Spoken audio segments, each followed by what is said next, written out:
Bom, quero começar falando primeiramente sobre um zagueiro que esteve, como uma alternativa que foi em relação ao defensor Doria, que tem atualmente 29 anos de idade, pertence ao Santos Laguna lá do futebol mexicano e vive uma fase de altos e baixos. Nessa última temporada foram 25 jogos e na anterior 22 partidas. Tudo bem que não é um número desprezível, de jogos, mas em média lá no futebol mexicano tem sempre um número bom, de partidas. Vamos colocar ali uma média de pelo menos 45, 44 jogos, os principais jogadores costumam fazer. Inclusive ele, em 2021, ele jogou 41 vezes pelo Santos Laguna. É um clube também que tem uma condição financeira muito boa. Não é à toa que lá em 2018 pagou quase 5 milhões de euros na sua contratação. Então, se engano se você pensa que o futebol mexicano não tem uma condição financeira interessante. Eu acho um zagueiro bom, ele é canhoto, 29 anos. A grande questão que eu vejo é o seguinte: o Cruzeiro já está bem servido de opções e, na minha opinião, se fosse para chegar um zagueiro nesse momento, seria se fosse um atleta fora da curva em uma condição especial, eu diria. Algo próximo disso. Vale destacar também aqui outros quesitos, que o Doria tem 1 ano de contrato restante lá com o Santos Laguna, então ao invés de ter que pagar um valor, vamos considerar 20 milhões de reais, 15 que seja, às vezes o Cruzeiro consegue até mesmo por um valor menor. Ficar ali de olho. Eu diria que é impossível dele chegar nesse momento?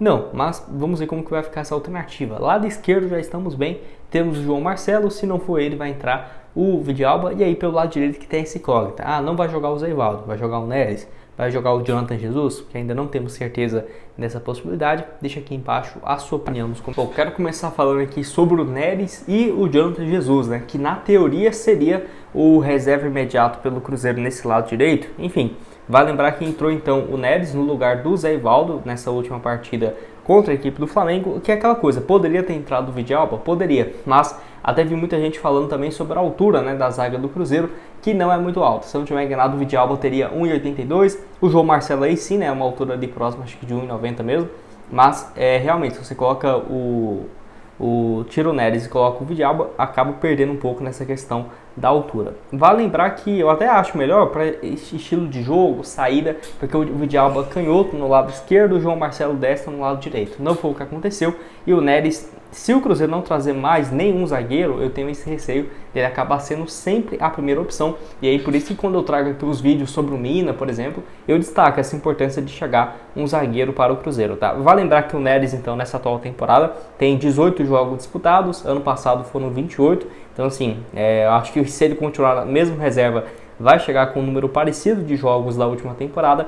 A questão da altura faz muita diferença, até porque ele tem 1,90, então na parte da altura acaba elevando bastante. E no jogo de ontem contra o Flamengo, o principal erro dele, na minha opinião, foi essa questão dele ter caído, Ali, é óbvio que não dá pra saber o que ele estava sentindo, mas o árbitro também não ajudou.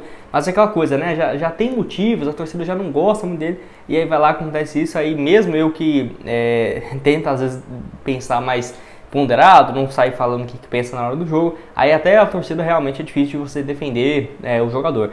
É aquela coisa, o Cruzeiro não tem nenhum jogador para suprir essa necessidade, e a ausência, por exemplo, do Zé Ivaldo ou do João Marcelo, teria o Jonathan Jesus, que é um jogador que ainda é uma incógnita, apesar de ser uma promessa gigante. Não é à toa que, se fosse um jogador mais um surgindo, o Cruzeiro jamais pagaria 8 milhões de reais em um zagueiro, É raro você ver um valor tão alto assim para um atleta que só tem 13 jogos como profissional nesse ano e 2 no ano passado. Então, eu acho que, na teoria, ele chegaria para ser um reserva imediato nesse setor. Aí eu acharia bacana, porque senão, aí tem gente que, igual, trago aqui do Mina, por exemplo.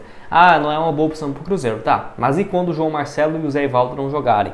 Ou tiver uma sequência de Sul-Americana, Brasileirão, tiver que poupar? Você vai aguentar o Neres ou o Palácios aí jogando pela zaga e lateral direito? É igual o William também. O Cruzeiro tá com sorte que o William jogou esse ano todos os jogos da temporada. Não vai jogar o próximo contra o Criciúma, e você já vai ver mais uma carência no elenco do Cruzeiro. Isso mostra também o quanto que o time do Cruzeiro é limitado, E o trabalho nesse início de ano tem sido muito melhor do que se esperava, do Ceará, por exemplo. Enfim, pode deixar sua opinião aqui embaixo nos comentários sobre a situação do Neres. O que você achou desse lance, contra o Flamengo também? A bola aérea que colocou o Neres para ser o mais alto, mas ele saiu também, levou aquele gol que o Gabriel Veron estava marcando o Fabrício Bruno, não faz o menor sentido. Enfim, deixa a sua opinião aqui embaixo nos comentários.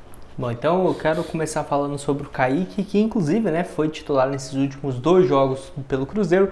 O primeiro depois daquela expulsão do Marlon no finalzinho contra a equipe do Bahia. Agora eu falo um pouco mais sobre o Marlon e tudo mais. Só que aí, como ele foi expulso para o jogo em casa contra o Atlético Paranaense, tinha que ser o Marlon no banco, né? Não estava suspenso, então tinha que ser o Kaique como titular. E aí fez uma ótima partida. Não é à toa que foi mantido para o time titular para a partida seguinte, que foi contra o Flamengo, onde foi mais uma atuação interessante do Kaique, que vem chamando a atenção há um bom tempo, né? E é um jogador que eu me surpreendo também dele não ter deixado o Cruzeiro, porque já apareceu diversas especulações desde 2021. A mais recente de um clube internacional foi do Porto, depois dele ter feito uma ótima passagem pela seleção brasileira nas categorias de base. E é um jogador que, se não fosse pelo Marlon, aquela fase sensacional, né, que ele jogou no ano passado, o Marlon foi o melhor lateral esquerdo do Brasil no ano passado, né? E aí o Kaique acabou ficando numa situação bem delicada. Foram 14 jogos apenas do Kaique, 5 nessa atual temporada, 14 no ano passado, 6 em 2022, que eu acho que ele merecia bem mais espaço também, mais 3 em 2021, e é isso, né? Desde quando ele começou a jogar no profissional. Pela seleção brasileira foi muito bem. Ano passado, que ele foi convocado em fevereiro para aquele Sul-Americano Sub-20, que foi disputado, agora eu esqueci onde foi disputado, mas o Brasil chegou na decisão e tudo mais, 5 partidas e 2 assistências para o Kaique, onde foi campeão, né, com a seleção. E aí na Copa do Mundo, que a seleção foi até as quartas, ele acabou jogando até as oitavas, né? Caiu ali, acho que foi Israel, alguma coisa assim. Ele também foi titular, teve um ótimo desempenho na fase de grupos, mas acabou que a seleção não chegou mais à frente, porém chamou muita atenção, né, nesses 2 torneios pela equipe da seleção brasileira. E aí eu acho que poderia sim pensar no Cruzeiro, colocar ele como titular. E você concorda, discorda? Como que você vê nessa possibilidade do jogador que tem 1,72 m, canhoto, ataca bem? Eu acho que a questão ofensiva do Kaique é muito melhor do que defensivamente. Porém, acho que é um cara pronto, cara, se for para assumir esse setor, ainda mais se tiver uma venda, né, do Marlon, que aí recuperaria uma grana muito interessante. Deixa aqui a sua opinião aí embaixo nos comentários. Para terminar aqui com vocês, vamos falar aqui sobre o assunto principal, que é em relação ao Marlon e o Grêmio, né, que eu vou deixar aqui essa postagem do pessoal falando, né, que o Marlon começou a seguir a equipe do Grêmio, e assim, tudo bem, né, o jogador pode seguir o que ele quiser e tudo mais, mas era óbvio que a torcida iria ver, ainda mais depois de um jogo que ele foi expulso, né, e aí quando tinha a opção dele ou do Kaique, o Seabra acabou preferindo o Kaique, e o Marlon ficou no banco, né, contra a equipe do Flamengo. Então, sem dúvidas, é um ponto a ser levado em consideração. Essa história envolvendo o Grêmio e o Marlon não é de hoje, desde o ano passado já tem uma especulação, mas o Cruzeiro já vinha deixando bem claro que não iria aceitar qualquer migalha para vender o Marlon, não. Ano passado teve especulações de um time russo disposto a pagar 20 a 25 milhões de reais, e eu sempre falei que o Cruzeiro teria potencial de vender o Marlon por 30, 35 milhões, porque é um jogador que não tem uma idade avançada, tem aí só 27 anos agora, e poderia, né, ser negociado por um caminhão de dinheiro. Nessa atual temporada, 26 jogos, 1 gol e 2 assistências, ano passado 41 partidas, 3 gols e 3 passes. Não diria que ele fez péssimas atuações nesse ano, mas teve uma queda sim, desde quando teve a sua renovação de contrato, que por sinal vai até o final de 2026. Até fiz uma postagem bem brava depois da partida contra o Bahia, até o Marlon me bloqueou lá no Instagram. Eu, com jogador, sinceramente, não tenho rabo preso não, né? Não é porque um atleta me segue ou deixa de seguir que eu vou ou criticar ele aqui, ou, por exemplo, elogiar porque o cara me segue no Instagram. Até porque o canal é pequeno, não tem interesse de ser jornalista, de trabalhar nessa área, então daqui 3 anos o Marlon não está no Cruzeiro, né? Então o que eu importo é com o clube, não com o jogador. Mas assim, eu nesse momento eu ainda não tenho uma decisão tomada de o que eu faria, se eu deixaria, por exemplo, o Marlon ou o Kaique. O Marlon, espero que ele tenha tirado de lição, porque ele comprometeu 2 jogos do Cruzeiro. Aquele primeiro contra o São Paulo, que ele foi expulso. É óbvio que ninguém quer ser expulso, ninguém entra assim naquela intenção de ser expulso. A mesma bola que ele desarma e o Cruzeiro vai lá e gera um contra-ataque e faz o gol, é a que ele pode pegar errado e ser expulso, né, machucando um jogador adversário.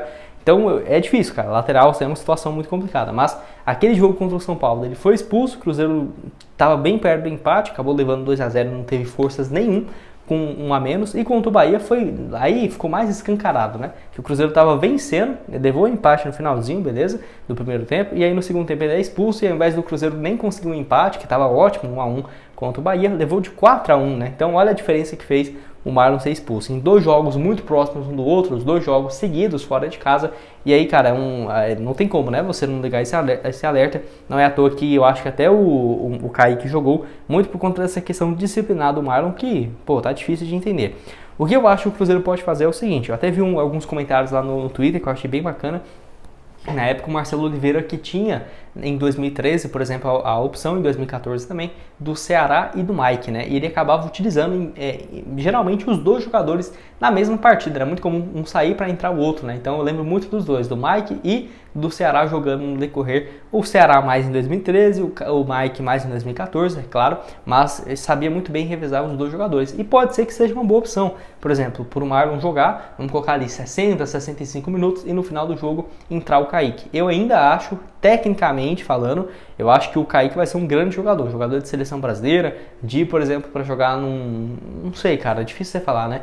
Mas assim, num time relevante do futebol europeu, um Atalanta da vida, igual foi o Ederson, de ter um destaque absurdo, tenho certeza que ele tem esse potencial. Mas nesse momento eu acho que o Marlon é melhor, não é à toa que teve essa renovação de contrato e tudo mais. Deixaria o Marlon como titular e o Kaique tendo mais espaço, porque se ele não for para ter espaço, é melhor se desfazer de um dos 2, porque tudo bem que o Cruzeiro não está mais necessitando de dinheiro e tudo mais, é óbvio, mas você ter 2 jogadores muito caros, acaba que, não sei se pro elenco vai ficar tão legal isso, né, porque você pode vender o Kaique por tranquilamente 25 milhões de reais e o Marlon também, qualquer um dos 2 vale seu valor. Pode, quem sabe, utilizar os 2, podem se valorizar, mas eu tenho certeza que vai chegar um momento que um vai deixar o Cruzeiro. Não tem como, né? São 2 jogadores que, na minha opinião, se fechar os olhos e escolher, são ótimas opções. Espero que o Marlon volte nesses próximos jogos. Eu tenho confiança de que ele vai jogar contra o Criciúma, até porque ele já jogou no Criciúma, conhece bem o estádio, então eu iria com o Marlon nesse jogo. E que Kaique tem mais espaço para entrar no segundo tempo, ele pode jogar também numa linha mais avançada, não seria um problema. Enfim, deixa a sua opinião aqui embaixo nos comentários, Kaique ou Marlon, tô curioso para saber. O link vai estar aqui da Esportiva também para você apostar nesse próximo jogo do Cruzeiro, tá aqui embaixo na descrição. E nos vemos numa próxima. Valeu!